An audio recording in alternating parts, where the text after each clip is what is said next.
Sometimes the loudest battles are fought in silence. Not on stages, not in wars, but in your heart. There comes a moment in every man's life when the weight of the world feels too heavy to carry. You pray, but nothing changes. You work hard, but doors stay shut. You fight, but somehow you keep losing. And in that moment, you start asking questions. Why me, God? Why now? Why this? But what if the battle you're fighting was never yours to win? What if victory was already written? Not by your strength, not by your wisdom, but by His hand. See, there's a kind of peace that comes when you realize the outcome is not your responsibility. The obedience is, the faith is, the patience is. Because sometimes God lets you step into a storm, not to destroy you, but to remind you who really calms the waves. And that's what I want to talk about today. Because we live in a world that tells you to fight everything. Fight people. Fight systems. Fight yourself. The world glorifies the struggle, the grind, the competition. But nobody tells you the truth. Some battles were never meant to be fought by flesh and blood. Some battles belong to God. And when you learn that truth, when you feel that truth deep in your bones, something changes. You stop panicking over what you can't control. You stop chasing validation from people who can't see your purpose. You stop trying to fix things that only divine hands can heal. Because faith is not about forcing doors open. Faith is about standing still long enough for God to show you which doors were never meant for you in the first place. There's power in stillness, power in surrender, power in saying, Lord, I don't understand what you're doing, but I trust you. You see, too many of us are fighting invisible enemies. Fear, doubt, shame, guilt. We wrestle with ourselves trying to prove we're enough. But God never asked you to fight for approval. He asked you to believe you're already chosen. Listen. When you truly believe that the battle belongs to God, something shifts in your spirit. You stop asking, why me, and start saying, use me. You stop saying, I can't, and start whispering, with you, I can. Because the truth is, when you fight with your hands, you grow tired. But when you fight with your faith, you grow stronger. And that's the secret. That's the message the world doesn't teach. That's the peace nobody talks about. The battle is not yours. It never was. Maybe you've been praying for something that hasn't happened yet. Maybe you've been crying out for change and heaven's been silent. But hear me, silence doesn't mean absence. Delay doesn't mean denial. Sometimes God's saying, I'm not ignoring you, I'm preparing you. See, you can't hold blessings with the same hands that are clinging to control. You can't step into divine purpose while you're still trying to play God. So what do you do when life gets dark? You don't quit, you don't run. You kneel. Because the posture of victory is not standing tall. It's bowing low. The strongest warriors are not the ones who shout the loudest, but the ones who pray the hardest. Let me tell you something. When you surrender your battles, you don't lose power, you gain divine reinforcement. The angels of heaven go to work when faith steps in and fear steps out. You may not see it, but heaven is moving. You may not feel it, but your breakthrough is already in motion. Every tear you've cried has been counted. Every prayer you've whispered has been heard. Every sleepless night you've endured, it's not wasted.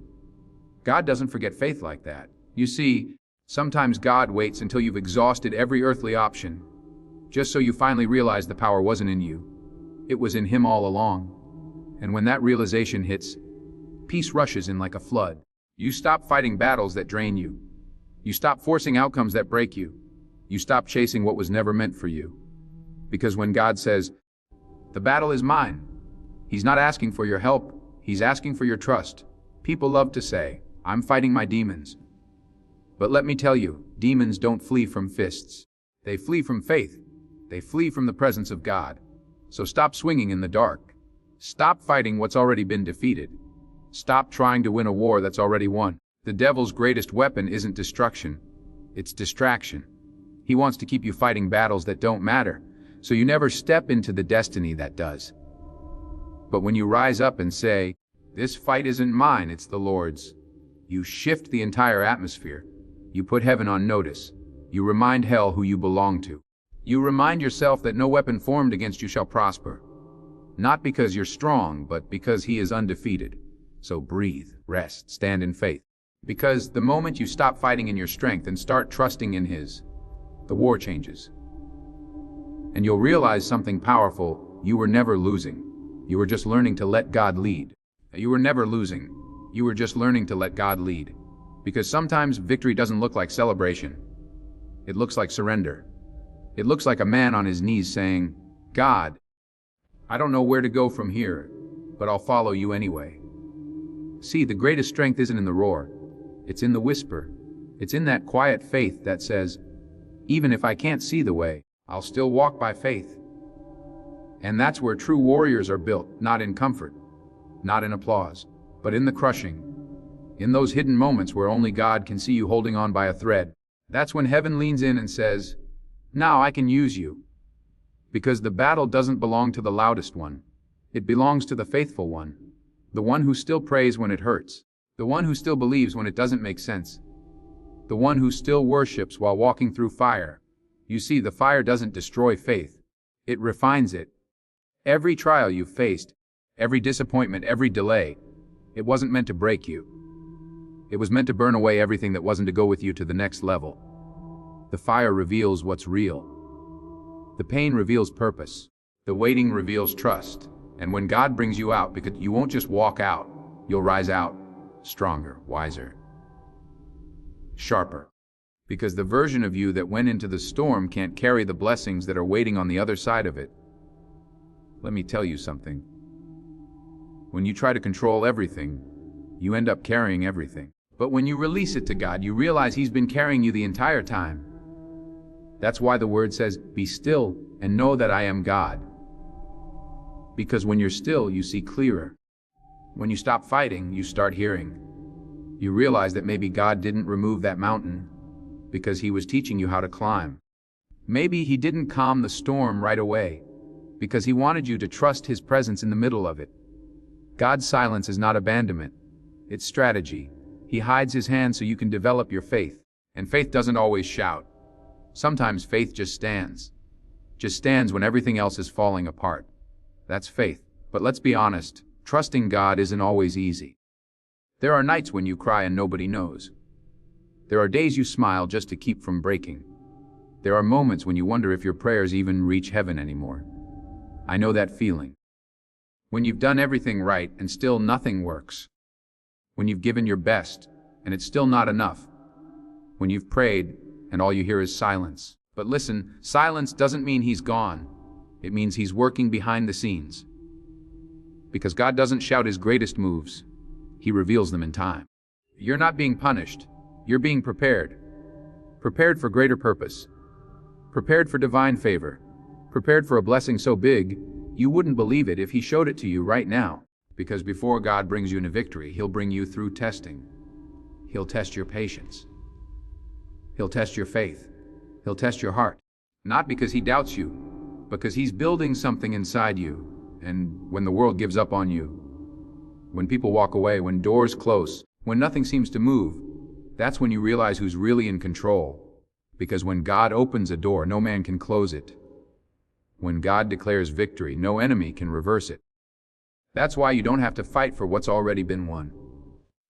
You don't have to prove what's already been promised. You don't have to chase what's already been chosen for you. All you have to do is trust. Trust that even the detours are part of the direction. Trust that even the pain has purpose. Trust that even the closed doors were acts of protection. Because what's meant for you will find you. Not when you fight harder, but when you surrender deeper. Now let me tell you something powerful. When you finally let go and let God, the enemy loses his grip. Because his power comes from your panic. His influence comes from your fear. But the moment you stand in peace and say, "The Lord will fight for me," the devil can't touch you. You become untouchable, not because you're perfect, but because you're covered. Covered by grace, covered by mercy. Covered by favor you didn't earn but were chosen for. And that's what real faith looks like. Walking into the fire knowing you're not walking alone. Standing before the mountain knowing it's already been moved in heaven. Praying for rain while you're still holding the umbrella. That's the kind of faith that makes angels move and demons flee. Because faith is dangerous. Faith is power. Faith is heaven's greatest weapon. So I want to ask you, what battle are you still fighting that doesn't belong to you? What pain are you still trying to fix with your own hands? What dream have you buried because you stopped believing God could do it? It's time to lay it down. It's time to stop fighting battles that drain your spirit. It's time to give it back to the one who already declared victory over it. Because when God fights for you, he doesn't fight to win. He fights to prove that the enemy was never in control. That sickness, it doesn't have the final say. That heartbreak, it won't define you. That failure, it's not the end. God's already written your comeback. He's already decided your breakthrough. He's already declared, it is finished. When you realize that truth, you stop living in fear. You stop asking for signs. You stop chasing validation. Because now you know, the battle is not yours. It belongs to the Almighty. And the most powerful thing you can do is stand still. Because sometimes God doesn't want you to move. He wants you to witness. He wants you to watch how he turns pain into peace. How he turns pressure into power. How he turns suffering into story. That's who he is. That's what he does. And when you stand on that truth, when you really believe that the battle belongs to God, your walk changes. Your tone changes. Your spirit changes. You start speaking victory in the middle of chaos. You start praising before the breakthrough comes. You start smiling in storms because you already know how it ends. So yes, the world may laugh. People may doubt, the road may be long. But you keep walking in faith. Because the same God who split the Red Sea is the same God who can split your troubles in half. The same God who shut the mouths of lions is the same God who can silence the lies in your mind. And the same God who defeated death itself is the same God who says to you, be still. The battle is mine. So stop fighting what's already won. Stop worrying about what's already written. Stop fearing what God has already conquered. You've got nothing to prove, just something to believe. Because the battle belongs to God. And that means victory belongs to you. You see, when you finally understand that the battle belongs to God, your entire life changes. The noise quiets. The fear fades. The anxiety loses its grip. Because you finally understand you were never fighting alone. Every time you thought you were losing, he was lifting you. Every time you felt abandoned, he was aligning you. Every time the world said no, he was whispering, not yet. And that's the beauty of walking with God. He fights battles you don't even know exist. He protects you from wars that never reach your door. He reroutes storms before you even feel the rain. That's grace. That's favor. That's divine strategy. You might have scars, but you're still standing. And that means God isn't done with you yet. You might have lost some friends, but you didn't lose your faith. You might have cried some nights, but you woke up stronger in the morning. Because what was meant to destroy you only drove you closer to your purpose. Let me tell you something. When you hand the battle to God, you don't walk away weaker. You walk away wiser. You walk away lighter. You walk away with a testimony that says, look what the Lord has done. The enemy wanted you to break down, but God built you up. The world tried to bury you, but God planted you. And when you rise, not if, when, you'll rise with power that doesn't come from your hands, but from His Spirit. Because that's what faith does. It turns pain into power. It turns struggle into strength. It turns defeat into destiny. So today, stop fighting what's already won. Stop trying to carry what God already conquered. You don't need to fix it. You need to trust Him. You don't need to understand it. You need to believe Him. Because the God who spoke the universe into existence is the same God who speaks peace into your storm. The same God who raised the dead is the same God who can resurrect your hope. The same God who promised victory has never lost a fight. So lift your head, straighten your back, wipe your tears. You are not defeated. You are not forgotten. You are not finished. The battle belongs to God, and when He fights, He wins. And when He wins, so do you.